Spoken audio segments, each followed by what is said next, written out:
സാമ്പത്തിക പ്രതിസന്ധി മറികടക്കാൻ അധിക വിഭവ സമാഹരണത്തിന് ഊന്നൽ നൽകി സംസ്ഥാന ബജറ്റ് പങ്കാളിത്ത പെൻഷൻ പിൻവലിക്കാൻ നടപടി തുടങ്ങുമെന്ന് ബജറ്റ് വ്യക്തമാക്കുന്നു.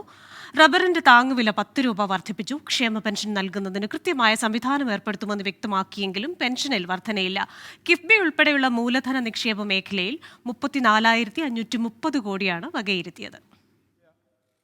സാമ്പത്തിക പ്രതിസന്ധിക്കിടയിൽ ധനമന്ത്രി കെ.എൻ. ബാലഗോപാൽ അവതരിപ്പിച്ച ബജറ്റിൽ അധിക വിഭവ സമാഹരണത്തിനാണ് ഊന്നൽ നൽകിയിട്ടുള്ളത്. ഉൽപാദന വളർച്ചയുടെ മുൻനിരയിൽ നിൽക്കുന്ന വികസന മേഖലകളായ സൂര്യോദയ മേഖലകൾക്കാണ് ബജറ്റിൽ പ്രാധാന്യം. സർക്കാർ ജീവനക്കാർ വിരമിച്ച ശേഷം മാസം തോറും ഒരു നിശ്ചിത തുക ലഭ്യമാകുന്ന തരത്തിൽ ആന്വിറ്റി എന്ന പുതിയ പദ്ധതി നടപ്പാക്കും. പങ്കാളിത്ത പെൻഷൻ പദ്ധതിക്ക് പകരം അഷ്വേർഡ് പെൻഷൻ പദ്ധതി നടപ്പാക്കുമെന്നും ബജറ്റ് വ്യക്തമാക്കുന്നു. പങ്കാളിത്ത പെൻഷൻ പദ്ധതി പിൻവലിക്കണമെന്ന സർക്കാർ ജീവനക്കാരുടെ ആവശ്യം കണക്കിലെടുത്താണ് നടപടി. പങ്കാളിത്ത പെൻഷൻ സമ്പ്രദായം പുനഃപരിശോധിച്ച് ജീവനക്കാർക്ക് സുരക്ഷിതത്വം നൽകുന്ന ഒരു പെൻഷൻ പദ്ധതി നടപ്പിലാക്കാനാണ് സർക്കാർ ആലോചിക്കുന്നത്. കേന്ദ്ര സർക്കാരിന് നൽകിയ വിഹിതം തിരികെ ലഭ്യമാക്കാൻ ആവശ്യമായ നടപടി സ്വീകരിക്കും. ഒരു അഷ്വേർഡ് പെൻഷൻ സമ്പ്രദായം നടപ്പിലാക്കുന്നതിന് വേണ്ടി പുതിയ സ്കീം രൂപീകരിക്കും. ക്ഷേമ പെൻഷൻ കൃത്യമായി നൽകാൻ സംവിധാനമൊരുക്കും. എന്നാൽ പെൻഷനിൽ വർധനയില്ല. മദ്യത്തിന്റെ ഗാൽവനേജ് ലിറ്ററിന് 10 രൂപ വർദ്ധിപ്പിച്ചുവെങ്കിലും മദ്യവിലയിൽ പ്രതിഫലിക്കില്ല. കിഫ്ബി ഉൾപ്പെടെയുള്ള മൂലധന ചെലവുകൾക്കായി 34,530 കോടി രൂപ വകയിരുത്തിയിട്ടുണ്ട്. നിർമ്മാണ മേഖലയിലെ മാന്ദ്യം മറികടക്കാൻ 1000 കോടിയുടെ പാക്കേജ് നടപ്പാക്കും. വ്യവസായ മേഖലയ്ക്കായി 1120.54 കോടി അനുവദിച്ചു. ഇടത്തരവും വലുതുമായ വ്യവസായങ്ങൾക്ക് 773.09 കോടിയാണ് നീക്കിവെച്ചത്. പൊതുജനങ്ങളുടെ സഹായത്തോടെ ആരോഗ്യ സുരക്ഷാ ഫണ്ട് രൂപീകരിക്കുമെന്നും ബജറ്റ് വ്യക്തമാക്കുന്നു.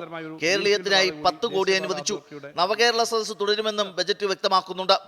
1,38,665 കോടി വരവും 1,84,327 കോടി ചെലവും പ്രതീക്ഷിക്കുന്നതാണ് ബജറ്റ്. 24 തിരുവനന്തപുരം. കേന്ദ്ര സർക്കാരിനെ രൂക്ഷമായി വിമർശിച്ചുകൊണ്ടാണ് 2.5 മണിക്കൂർ നീണ്ട ബജറ്റ് പ്രസംഗം ധനമന്ത്രി കെ.എൻ. ബാലഗോപാൽ ആരംഭിച്ചതും അവസാനിപ്പിച്ചതും. ഓരോ പദ്ധതിയും മേഖലകളും പ്രതിപാദിക്കുമ്പോൾ കേന്ദ്ര അവഗണന എണ്ണി പറഞ്ഞു. അവഗണന തുടർന്നാൽ കേരള സർക്കാർ പ്ലാൻ ബി സ്വീകരിക്കുമെന്നും പ്രഖ്യാപനം. ബജറ്റ് പ്രസംഗത്തിൽ പ്രതിപക്ഷത്തെയും രൂക്ഷമായി മന്ത്രി വിമർശിച്ചു.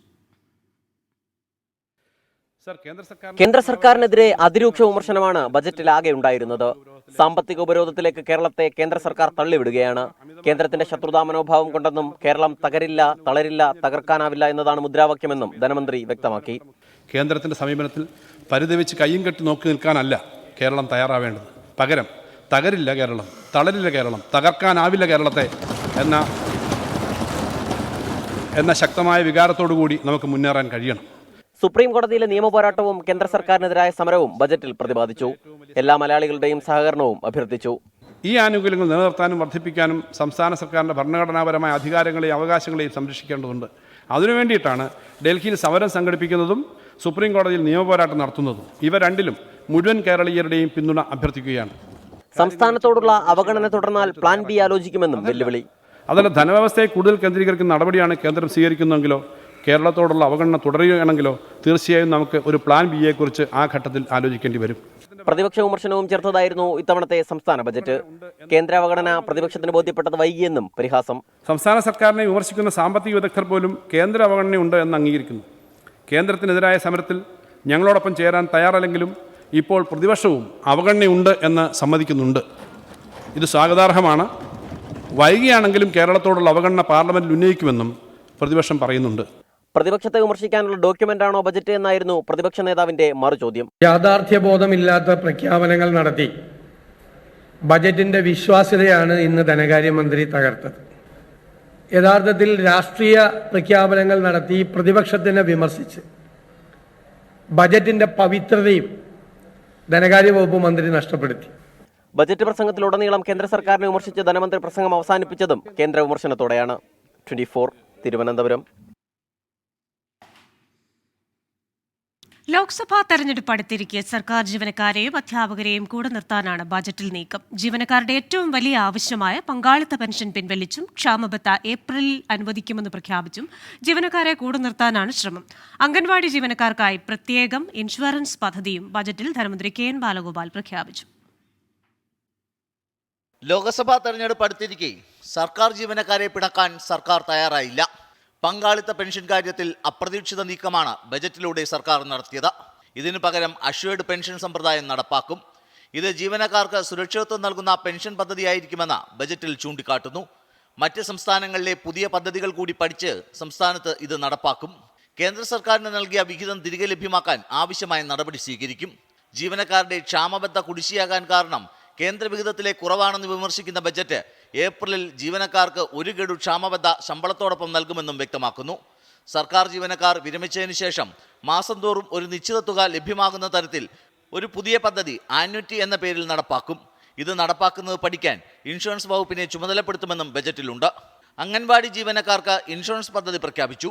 ഇതും തെരഞ്ഞെടുപ്പിൽ നേട്ടമാകുമെന്ന പ്രതീക്ഷയിലാണ് സർക്കാർ. 24 തിരുവനന്തപുരം. തെരഞ്ഞെടുപ്പ് മുന്നിൽ കണ്ടുള്ള രാഷ്ട്രീയ പ്രസ്താവനകൾ, കുറ്റപ്പെടുത്തലുകൾ, പരാതി പറച്ചിലുകൾ. ധനമന്ത്രിയുടെ 2 മണിക്കൂർ നീണ്ട ബജറ്റ് പ്രസംഗത്തിന്റെ സിംഹഭാഗവും വിനിയോഗിക്കപ്പെട്ടത് ഇതിനൊക്കെയാണ്. ഡൽഹിയിൽ കേന്ദ്ര സർക്കാരിനെതിരെ നടത്താനിരിക്കുന്ന പ്രക്ഷോഭം വരെ കെ എൻ ബാലഗോപാലിന്റെ ബജറ്റ് പ്രക്ഷോഭത്തിൽ ഇടം കണ്ടു.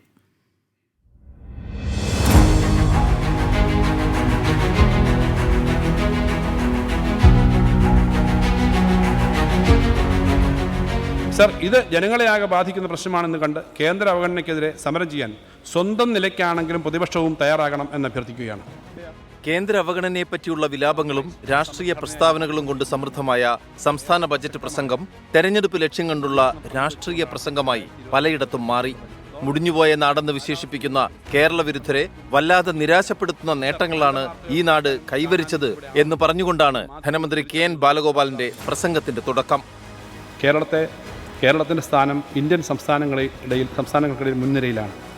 കേരളത്തെ മുടിഞ്ഞുപോയ നാടെന്ന് ചിത്രീകരിക്കുന്ന കേരള വിരുദ്ധരെ അഗാധമായി നിരാശപ്പെടുത്തുന്ന നേട്ടങ്ങളാണ് ഈ നാട് കൈവരിച്ചുകൊണ്ടിരിക്കുന്നത്. പശ്ചാത്തല സൗകര്യ വികസനത്തിന്റെ മെല്ലെപ്പോക്കും ആഭ്യന്തര ഉൽപാദന വളർച്ച മെച്ചപ്പെടുത്തുന്നതിലും പിണറായി സർക്കാരിന്റെ പ്രവർത്തനങ്ങൾ എങ്ങനെ ഗുണം ചെയ്തുവെന്ന് വിശദീകരിക്കാനാണ് പിന്നീട് കെ എൻ ബാലഗോപാൽ ശ്രമിച്ചത്. 10 വർഷം മുമ്പ് സ്വപ്നം കാണാൻ പോലും കഴിയാതിരുന്ന കാര്യങ്ങളാണ് പിണറായി സർക്കാർ അധികാരത്തിലെത്തിയ ശേഷം സംഭവിക്കുന്നതെന്നും മുഖ്യമന്ത്രിക്ക് നേരെയുണ്ടായ വിമർശനവും അസഭ്യവർഷവും അസഹിഷ്ണുത മൂലമെന്നും പറഞ്ഞുവെച്ചു ധനമന്ത്രി. 10 വർഷം മുമ്പ് നമുക്ക് സ്വപ്നം കാണാൻ പോലും കഴിയാതിരുന്ന കാര്യങ്ങളാണ് പിണറായി സർക്കാർ അധികാരത്തിലെത്തിയതിനു ശേഷം സംഭവിച്ചുകൊണ്ടിരിക്കുന്നത്. ദേശീയപാത 66-നോടൊപ്പം മറ്റ് ദേശീയപാതകളുടെയും തീരദേശ പാതകളുടെയും മലയോര പാതയുടെയും പണി അതിവേഗം പുരോഗമിക്കുകയാണ്. ഈ ഘട്ടത്തിൽ ഈ പദ്ധതികളുടെ കാര്യത്തിൽ സംസ്ഥാന സർക്കാർ നേരിടേണ്ടി വന്ന വലിയ എതിർപ്പുകളെക്കുറിച്ച് ഓർക്കുന്നത് നന്നാവും. മുഖ്യമന്ത്രിക്ക് നേരെയുണ്ടായ വിമർശനത്തിനും അസഭ്യവർഷത്തിനും വല്ല കയ്യും കണക്കും ഉണ്ടായിരുന്നു. മന്ത്രിമാരുടെ എണ്ണം, വിദേശയാത്രകൾ, ചെലവ് എല്ലാം UDF സർക്കാരിന്റെ കാലവുമായി താരതമ്യപ്പെടുത്താൻ തയ്യാറാണെന്നായിരുന്നു മറ്റൊരു പ്രസ്താവന. കേരയിൽ പദ്ധതി നടപ്പിലാക്കുന്നതിനുള്ള നടപടികളും നവകേരള യാത്രയും നവകേരള സൃഷ്ടിയുമായിരുന്നു പ്രസംഗത്തിലെ മറ്റ് രാഷ്ട്രീയ ഹൈലൈറ്റുകൾ. സർ, അതിവേഗ റെയിൽ യാത്രക്കാർക്കായി നിർദ്ദേശിച്ച കേരയിൽ പദ്ധതി നടപ്പിലാക്കുന്നതിനുള്ള ശ്രമം സർക്കാർ തുടരുന്നതാണ്. ഇത് സംബന്ധിച്ച് കേന്ദ്ര സർക്കാരുമായുള്ള കൂടിയാലോചനകൾ തുടരുകയാണ്. നവകേരള സദസ്സിലെ നിർദ്ദേശങ്ങളുമായി ബന്ധപ്പെട്ട പദ്ധതികൾക്കായി സംസ്ഥാനത്തെ വികസന പദ്ധതികൾക്കായി 1000 കോടി രൂപ ചെലവഴിക്കും. കേന്ദ്ര അവഗണന തുടർന്നാൽ പ്ലാൻ ബിയെ പറ്റി ആലോചിക്കുമെന്ന് ആവർത്തിച്ചു പറഞ്ഞ ബാലഗോപാൽ പക്ഷേ എന്താണ് ഈ പ്ലാൻ ബി എന്ന് മാത്രം വിശദീകരിച്ചില്ല. അതല്ല, ധനവ്യവസ്ഥയെ കൂടുതൽ കേന്ദ്രീകരിക്കുന്ന നടപടിയാണ് കേന്ദ്രം സ്വീകരിക്കുന്നതെങ്കിലോ കേരളത്തോടുള്ള അവഗണന തുടരുകയാണെങ്കിലോ തീർച്ചയായും നമുക്ക് ഒരു പ്ലാൻ ബിയെക്കുറിച്ച് ആ ഘട്ടത്തിൽ ആലോചിക്കേണ്ടി വരും. എല്ലാ മേഖലകളിലും സ്വകാര്യവൽക്കരണത്തിനായുള്ള ആഹ്വാനവും മദ്യത്തിലൂടെയും ലോട്ടറിയിലൂടെയും വരുമാനം തുടർന്നും വർദ്ധിപ്പിക്കാനുള്ള നീക്കവും ഇടതുപക്ഷ നിലപാടിന് വിരുദ്ധമാണെങ്കിലും ധനമന്ത്രി അതിൽ തന്നെയാണ് പ്രതീക്ഷയർപ്പിച്ചതെന്നതും വിരോധാഭാസം. Research desk 24. വാണിജ്യ നഗരമായ കൊച്ചിക്കായി സംസ്ഥാന ബജറ്റിൽ നിരവധി പദ്ധതികളാണ് പ്രഖ്യാപിച്ചിരിക്കുന്നത്. കൊച്ചിയുടെ വികസനത്തിന് കരുത്തു പകരുന്നവയാണ് പദ്ധതികൾ. സമഗ്ര വികസനം ഉറപ്പാക്കുന്ന സർക്കാരിന്റെ ബജറ്റിൽ കൊച്ചിക്ക് മുതൽക്കൂട്ടാകുന്ന പദ്ധതികളാണ് പ്രഖ്യാപിച്ചിരിക്കുന്നത്. മറൈൻ ഡ്രൈവിൽ അന്താരാഷ്ട്ര വാണിജ്യ സമുച്ചയത്തിനായി 2152 കോടി രൂപയാണ് അനുവദിച്ചത്. 17.9 ഏക്കറിൽ NCBC ലിമിറ്റഡുമായി ചേർന്നാണ് പദ്ധതി നടപ്പാക്കുക. 3 വർഷത്തിനുള്ളിൽ വാണിജ്യ സമുച്ചയത്തിന്റെ നിർമ്മാണം പൂർത്തിയാക്കുകയാണ് ലക്ഷ്യം. കൊച്ചി മെട്രോ കലൂർ കാക്കനാട് 2ാം ഘട്ട നിർമ്മാണത്തിനായി 239 കോടി രൂപ നീക്കിവച്ചതായും ധനമന്ത്രി അറിയിച്ചു. കൊച്ചിൻ ക്യാൻസർ സെന്ററിനായി 14.5 കോടിയും കൊച്ചിൻ ഷിപ്പ്യാർഡിനായി 500 കോടിയും നൽകുമെന്ന് ധനമന്ത്രി അറിയിച്ചു. ബജറ്റ് വിഹിതത്തിൽ കിൻഫ്രയ്ക്ക് 324.31 കോടി രൂപ നീക്കിവച്ചതും കൊച്ചിക്ക് പ്രതീക്ഷ നൽകുന്നു. വ്യവസായ നഗരമായ കൊച്ചിക്ക് കരുത്തു പകരാൻ കൊച്ചി ബംഗളൂരു വ്യവസായ ഇടനാഴിക്കായി 200 കോടി രൂപയും ബജറ്റിൽ അനുവദിച്ചു. 24 കൊച്ചി. ഉന്നത വിദ്യാഭ്യാസ മേഖലയിൽ സമഗ്ര പരിഷ്കരണവുമായി സംസ്ഥാന സർക്കാർ സ്വകാര്യ സർവകലാശാലകൾ കേരളത്തിൽ കൊണ്ടുവരുമെന്ന് ധനമന്ത്രി കെ.എൻ. ബാലഗോപാൽ പറഞ്ഞു. സ്കൂളുകളുടെ പ്രവർത്തന മികവിന്റെ അടിസ്ഥാനത്തിൽ ഗ്രേഡിംഗ് ഏർപ്പെടുത്തും. പൊതുവിദ്യാഭ്യാസ മേഖലയ്ക്ക് 1736 കോടിയും ഉന്നത വിദ്യാഭ്യാസ മേഖലയ്ക്ക് 456 കോടിയും ബജറ്റിൽ അവതരിപ്പിച്ചു. ഉന്നത പൊതുവിദ്യാഭ്യാസ മേഖലകളിൽ കൂടുതൽ പരിഷ്കാരങ്ങൾക്ക് സർക്കാർ ഒരുങ്ങുന്നുവെന്ന സൂചനയാണ് ധനമന്ത്രി കെ.എൻ. ബാലഗോപാലിന്റെ ബജറ്റ് അവതരണം നൽകുന്നത്. ഉന്നത വിദ്യാഭ്യാസത്തിനായി വിദ്യാർത്ഥികൾ രാജ്യം വിടുന്നുവെന്ന് സംബന്ധിച്ച ധനമന്ത്രി കേരളത്തിൽ സ്വകാര്യ സർവകലാശാലകൾ ആരംഭിക്കുമെന്നും പ്രഖ്യാപിച്ചു. ഉന്നത വിദ്യാഭ്യാസ മേഖലയിൽ നികുതി ഇളവുകൾ നൽകി കൂടുതൽ നിക്ഷേപം സ്വീകരിച്ചുകൊണ്ടുള്ള വികസനങ്ങളാണ് നടപ്പാക്കുക. സർ, ധാരാളം വിദേശ വിദ്യാർത്ഥികൾ ഇന്ന് ഉന്നത വിദ്യാഭ്യാസത്തിനായി കേരളത്തിലെ വിവിധ സർവകലാശാലകളിലേക്ക് എത്തുന്നുണ്ട്. മേൽ സൂചിപ്പിച്ച നടപടികളിലൂടെ കൂടുതൽ വിദേശ വിദ്യാർത്ഥികളെ സംസ്ഥാനത്തേക്ക് ആകർഷിക്കാൻ കഴിയും. സ്വകാര്യ സർവകലാശാല ആരംഭിക്കുന്നതിനുള്ള നടപടികളും സ്വീകരിക്കും. സംസ്ഥാനത്തെ എല്ലാ ജില്ലകളിലെയും ഒരു സ്കൂൾ മോഡൽ സ്കൂളായി ഉയർത്തും. സ്കൂൾ ഉച്ചഭക്ഷണ പദ്ധതിക്ക് 382 കോടി രൂപ നീക്കിവെച്ചു. സ്കൂളുകൾ ഭിന്നശേഷി സൗഹൃദമാക്കാൻ 10 കോടിയും സാങ്കേതിക സൗഹൃദമാക്കാൻ 27 കോടിയും പ്രഖ്യാപിച്ചു. 24 തിരുവനന്തപുരം. അധിക വിഭവ സമാഹരണത്തിന് നികുതി വർധനവ് തന്നെയാണ് സംസ്ഥാന ബജറ്റ് മുന്നോട്ട് വയ്ക്കുന്നത്. ഭൂമിയുടെ ന്യായവില വർദ്ധിപ്പിച്ചത് ഭൂ രജിസ്ട്രേഷന്റെ ചെലവ് കൂട്ടും, കോടതി ഫീസുകൾ വർദ്ധിപ്പിച്ചും, ഓൾ ഇന്ത്യ ടൂറിസ്റ്റ് ബസ്സുകളുടെ നികുതി കുറച്ചും നികുതിയുടെ കാര്യത്തിൽ സമ്മിശ്ര നീക്കങ്ങളാണ് ബജറ്റിലുണ്ടായത്. ഇന്ത്യൻ വിദേശ നിർമ്മിത മദ്യത്തിന് ഉപഭോക്താവിന് വില വർദ്ധിപ്പിക്കാതെ ഗാലനേജ് ഫീസിൽ 10 രൂപ കൂട്ടി 200 കോടിയുടെ അധിക സമാഹരണമാണ് ബജറ്റ് ലക്ഷ്യം വയ്ക്കുന്നത്. ലോക്സഭാ തെരഞ്ഞെടുപ്പ് മുന്നിൽ കണ്ട് കഴിഞ്ഞ ബജറ്റിലുണ്ടായ പോലെ കീശകാലിയാക്കുന്ന ഭാരിച്ച നികുതി വർധനവ് ഈ ബജറ്റിലുണ്ടായിട്ടില്ല. മദ്യം, ഭൂമി, കോർട്ട് ഫീ എന്നിവയുടെ വർധനവിലൂടെയാണ് അധിക സമാഹരണം ലക്ഷ്യമിടുന്നത്. ഭൂമിയുടെ ന്യായവില വർദ്ധിപ്പിച്ചതിലൂടെ ഭൂ രജിസ്ട്രേഷൻ തുക ഉയരും. 2010 ശേഷം ഉണ്ടായിട്ടുള്ള വികസനങ്ങളുടെ അടിസ്ഥാനത്തിൽ ഭൂമി വിലയിൽ ഉണ്ടായ വർധന കണക്കിലെടുത്ത് സംസ്ഥാനത്തെ ഫെയർ വാല്യൂ കുറ്റമറ്റ രീതിയിൽ പരിഷ്കരിക്കാൻ നടപടികൾ സ്വീകരിക്കുന്നതാണ്. ഫെയർ വാല്യൂ കുറ്റമറ്റ രീതിയിൽ പരിഷ്കരിക്കുന്നതോടൊപ്പം ഓരോ വസ്തുവിൻ്റെ ഉപയോഗക്രമം അനുസരിച്ചുള്ള ഭൂനികുതി നിർണ്ണയിക്കുന്നതിനും നടപടികൾ കൈക്കൊള്ളുന്നതാണ്. വിവിധ കോടതി സേവനങ്ങൾക്കുള്ള തുകയും കുത്തനെ ഉയർത്തി. കോർട്ട് ഫീ വർദ്ധിക്കും. അപ്പീൽ ഫീസ്, റിവിഷൻ പെറ്റീഷൻ എന്നിവയിൽ വലിയ വർധനവുണ്ടാകും. ഇതുവഴി 50 കോടി സമാഹരിക്കുകയാണ് ലക്ഷ്യമിടുന്നത്. സംസ്ഥാനത്ത് വിൽപ്പന നടത്തുന്ന ഇന്ത്യൻ നിർമ്മിത വിദേശ മദ്യത്തിന് ലിറ്ററിന് 10 രൂപയായി നിശ്ചയിച്ച് 200 കോടി അധികം സമാഹരിക്കുകയാണ് ലക്ഷ്യം. ഈ 10 രൂപ മദ്യ കമ്പനികളാണ് നൽകേണ്ടത്. അതുകൊണ്ട് തന്നെ മദ്യത്തിന്റെ വില കൂടില്ല. സ്വകാര്യ വൈദ്യുതി ഉത്പാദകർക്ക് 10% തീരുവ കൂട്ടി. നികുതി കുടിശ്ശിക അടക്കം നേടിയെടുക്കാൻ വലിയ നടപടികളിലേക്കും കടക്കും.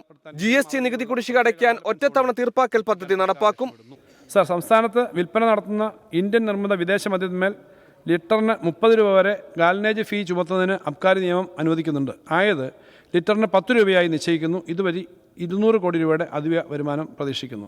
4 വർഷം കൊണ്ട് നികുതി വരുമാനം ഇരട്ടിയായി. അത് സ്വപ്നതുല്യമായ നേട്ടമായും സർക്കാർ കാണുന്നുണ്ട്. IGSTയുമായി ബന്ധപ്പെട്ട പ്രശ്നങ്ങൾ പരിഹരിക്കുന്നതോടെ നികുതി വരവ് കൂടുമെന്ന പ്രതീക്ഷയും ബജറ്റ് പങ്കുവയ്ക്കുന്നു. 24 തിരുവനന്തപുരം. പ്രവാസികൾക്ക് കാര്യമായ പരിഗണന നൽകാതെ സംസ്ഥാന ബജറ്റ് ആകെ 257 കോടി രൂപ മാത്രമാണ് ബജറ്റിൽ മാറ്റിവെച്ചത്. പ്രവാസികൾക്ക് ആശ്വാസം നൽകുന്ന പ്രഖ്യാപനം ഉണ്ടായില്ലെങ്കിലും പ്രവാസികൾ വഴി കേരളത്തിൽ നിക്ഷേപം എത്തിക്കുന്നതിനുള്ള പദ്ധതി പ്രഖ്യാപനം ബജറ്റിലുണ്ട്. 2.5 മണിക്കൂർ നീണ്ട ബജറ്റ് പ്രസംഗത്തിൽ പ്രവാസികൾക്കായി നാമമാത്രമായ പ്രഖ്യാപനങ്ങൾ മാത്രമാണ് ധനമന്ത്രി നടത്തിയത്. 2024-25 സാമ്പത്തിക വർഷത്തെ നോർക്കയുടെ പ്രവർത്തനങ്ങൾക്കായി 143.81 കോടി രൂപയും വിദേശത്തുനിന്ന് തിരിച്ചെത്തുന്ന പ്രവാസികളുടെ പുനരധിവാസ പുനഃസംയോജന ഏകോപന പദ്ധതികൾക്കായി 44 കോടി രൂപയും മാറ്റിവെച്ചു. സർ, കേരളത്തെ സംബന്ധിച്ചിടത്തോളം ഏറ്റവും സവിശേഷമായ ഒരു സമ്പത്താണ് നമ്മുടെ പ്രവാസി മലയാളികൾ. നാടിൻ്റെ വികസനക്ഷേമ പ്രവർത്തനങ്ങളിൽ ഏറ്റവും ക്രിയാത്മകമായ സഹായവും സഹകരണവും അവർ നൽകാറുണ്ട്. പ്രവാസി മലയാളികൾ ഉൾപ്പെടെയുള്ളവരെ സഹകരിപ്പിച്ച് വിവിധ മേഖലകളിൽ മൂലധന നിക്ഷേപം നടത്തി വികസന രംഗത്ത് കുതിച്ചുചാട്ടം സാധ്യമാക്കാൻ കഴിയും. പ്രവാസികളുടെ സുസ്ഥിര ജീവനോപാധി ഉറപ്പിക്കാൻ ആവിഷ്കരിച്ച പദ്ധതിക്ക് 25 കോടി രൂപ അനുവദിച്ചു. പ്രവാസികൾക്കായുള്ള സാന്ത്വനം പദ്ധതിക്ക് 33 കോടി രൂപയും Kerala the non residents Keralites board മുഖേനയുള്ള ക്ഷേമ പദ്ധതികൾക്കായി 12 കോടിയും വകയിരുത്തി. വിദേശ മലയാളികൾ ഉൾപ്പെടെയുള്ള വ്യക്തികളും സ്ഥാപനങ്ങളുമായി സഹകരിച്ച് വിഴിഞ്ഞം പദ്ധതിയിലേക്ക് കൂടുതൽ സ്വകാര്യ നിക്ഷേപം ആകർഷിക്കുന്നതിനുള്ള പദ്ധതികളും മന്ത്രി പ്രഖ്യാപിച്ചു.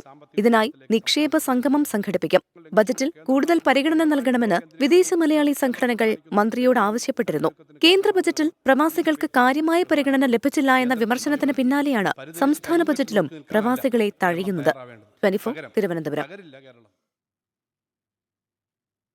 സംസ്ഥാനം പ്രതിസന്ധി ഘട്ടത്തിലൂടെ പോകുമ്പോൾ അതിജീവനത്തിനുള്ള കാഴ്ചപ്പാട് മുന്നോട്ട് വയ്ക്കുന്ന ബജറ്റെന്നാണ് ധനമന്ത്രിയുടെ അവകാശവാദം.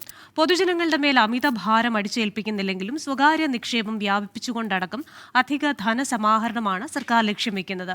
ധനമന്ത്രി ബജറ്റിന്റെ വിശ്വാസ്യത തകർത്തുവെന്ന് കുറ്റപ്പെടുത്തിയ പ്രതിപക്ഷം ധനമന്ത്രിയെ പരസ്യ സംവാദത്തിന് വെല്ലുവിളിച്ചിട്ടുണ്ട്. കുടുംബശ്രീ ഉൾപ്പെടെ വിവിധ മേഖലകളിൽ സ്വകാര്യ നിക്ഷേപം പ്രോത്സാഹിപ്പിക്കുന്നതാണ് KN ബാലഗോപാലിന്റെ ബജറ്റ്. ക്ഷേമ പെൻഷൻ ഉയർത്തുമെന്ന് പ്രതീക്ഷിച്ചിരുന്നെങ്കിലും ഉണ്ടായില്ല. ഇന്ധന സെസ്സിൽ മാറ്റം പ്രതീക്ഷിച്ചെങ്കിലും അതിനെക്കുറിച്ച് ബജറ്റിൽ പരാമർശിച്ചു പോലുമില്ല. പങ്കാളിത്ത പെൻഷൻ സംവിധാനം മാറ്റുന്നതും ആരോഗ്യ ഉന്നത വിദ്യാഭ്യാസ മേഖലയിലെ സഹായങ്ങളുമാണ് സർക്കാർ ബജറ്റിൽ ഉയർത്തുന്ന നേട്ടങ്ങൾ. കേന്ദ്ര സർക്കാരിനെ കുറ്റപ്പെടുത്തിയതിനു പുറമെ പ്രതിപക്ഷം സഹകരിക്കാത്തതും ക്ഷേമ പെൻഷനിലും KSRTCയിലുമടക്കം പ്രതിസന്ധിക്ക് കാരണം UDF സർക്കാരാണെന്ന വിമർശനവും സഭയിൽ ബഹളത്തിന് വഴിവെച്ചിരുന്നു.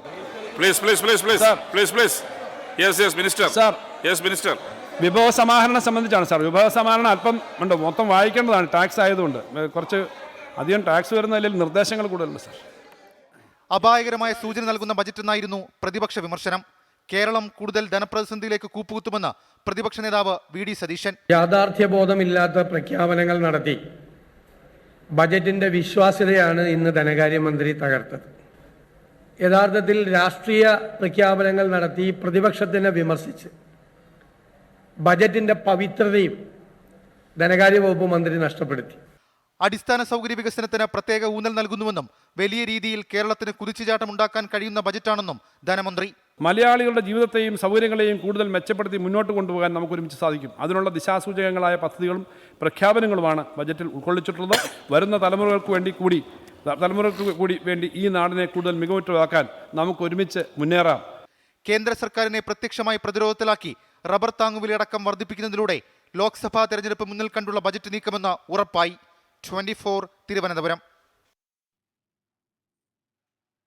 പുതിയ 25 സ്വകാര്യ വ്യവസായ പാർക്കുകൾ അനുവദിക്കുമെന്ന് മന്ത്രി KN ബാലഗോപാൽ അറിയിച്ചു. ഈ മേഖലയ്ക്കായി ബജറ്റിൽ 18.23 കോടി രൂപ വകയിരുത്തി. സ്റ്റാർട്ടപ്പ് മിഷന്റെ പ്രവർത്തനങ്ങൾക്ക് 100 കോടി രൂപ നൽകുമെന്നും പ്രഖ്യാപനം. ഈ വർഷം അന്താരാഷ്ട്ര AI കോൺക്ലേവ് സംഘടിപ്പിക്കുമെന്നും ധനമന്ത്രി അറിയിച്ചു. കേരളത്തിൽ വ്യവസായ സൗഹൃദ അന്തരീക്ഷം കൂടുതൽ മെച്ചപ്പെട്ടെന്നാണ് ധനമന്ത്രിയുടെ പ്രതികരണം. വ്യവസായ മേഖലയ്ക്കായി 1823 കോടി രൂപ വകയിരുത്തിയ ബഡ്ജറ്റിൽ സംരംഭക സഹായ പദ്ധതിക്കായി 58 കോടിയും പ്രഖ്യാപിച്ചു.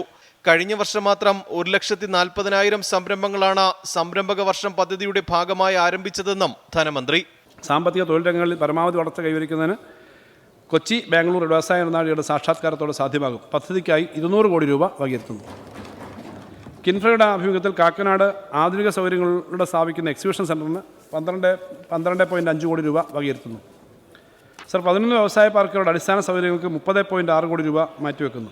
പരമ്പരാഗത മേഖലയിൽ കയർ വ്യവസായത്തിന് 107 കോടിയും ഖാദി മേഖലയ്ക്ക് 14 കോടിയും വകയിരുത്തി. കശുവണ്ടി മേഖലയ്ക്കും പ്രത്യേക പദ്ധതി പ്രഖ്യാപിച്ചു. വ്യവസായ വികസന കോർപ്പറേഷന് വേണ്ടി 127 കോടിയും മാറ്റിവച്ചു.